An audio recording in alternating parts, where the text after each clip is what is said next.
Sharif Cooper has been dominating the college basketball scene in just his freshman year at Auburn, and way more than the other Sharif, Shaquille O'Neal's son, that was seen way more of a can't-miss prospect just a few years ago. And honestly, they don't have that much in common besides their name, but I just thought I'd throw it out there. And we can quickly go over his stats, but I really want to go over why his play style has been so effective in college, and we can go if I think it'll translate into the NBA and his NBA player comparison. And very quickly, if you guys enjoy daily basketball content, I highly recommend subscribing, because why not? And if you like the video, leave a like. It doesn't take that long and it helps the channel out a ton. Trust me, I enjoy all the engagement. I read every comment. Back to the video. Looking at Sharif's stats, standing at only 6'1", he's averaging 21.3 points, 8.1 assists, and shooting around 40% from the field, 80% from the free throw line, but a concerning 18% from three.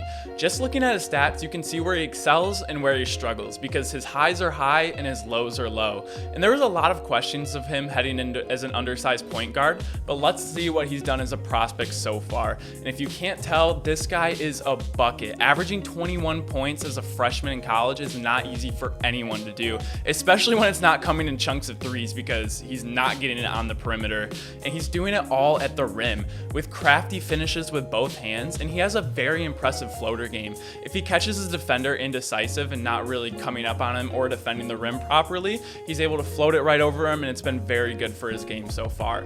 He is very aggressive and is not afraid of contact, and when he gets the rebound or an outlet pass, he's full steam ahead looking to push it all the way to the rim or find a teammate that's in a better position. He's a very crafty ball handler, and he's overall a true point guard who knows how to run the offense, and he's really Auburn's only ball handler. This is due to just Auburn's personnel and some injuries throughout the season, but I really see him as an aggressive Westbrook-esque type player. And we have to look at his passing, because it's very interesting, because it's quite possibly his best attribute, because right now he leads the NCAA in assists per game, and it doesn't show up for some reason, but as it stands today, he averages 8.1 a game, and that would put him at number one. I don't know if there's like a minimum game requirement, but we'll get to that later. He has great vision, and you'll see him multiple times when he makes passes when he just looks stuck.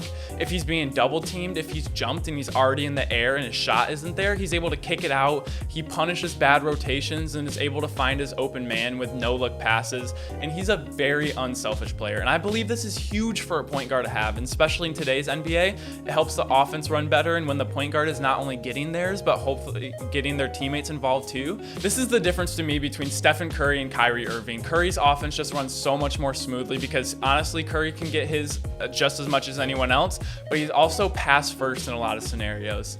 Sharif Cooper is also a willing rebounder. He has a season-high 8 rebounds against number 12 Missouri, and he averages 5.3 a game, which is highly impressive for a 6'1" point guard, and it's good. It kind of saves a pass. He can just get it and run. We see Russell Westbrook do this all the time. And now we need to talk about some things that really worry me about his game, and we'll kind of go in the same order as we started. First, let's talk about his scoring.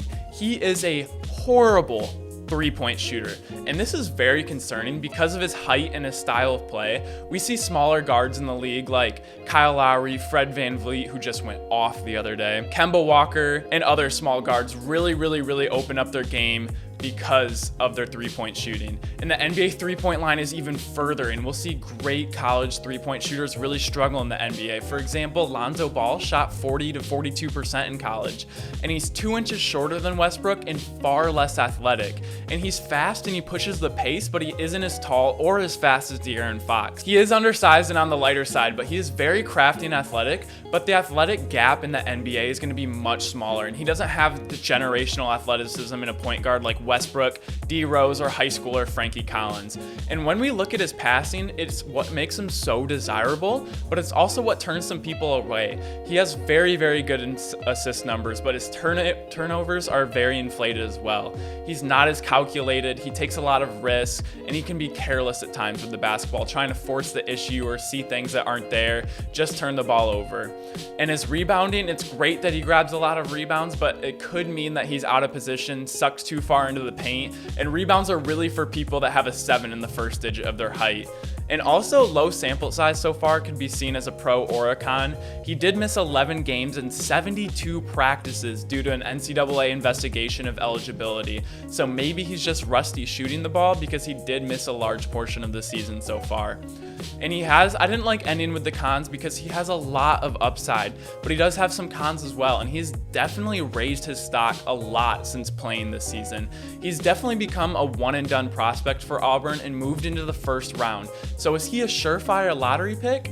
To me, I don't believe so. He's incredibly talented and obviously understands the game of basketball, but just in this draft class today, I have him going just outside the lottery. And maybe if the right team is there and they really need a point guard and they really like what they see in SHARIFE Cooper, maybe they go and pick him up in the lottery.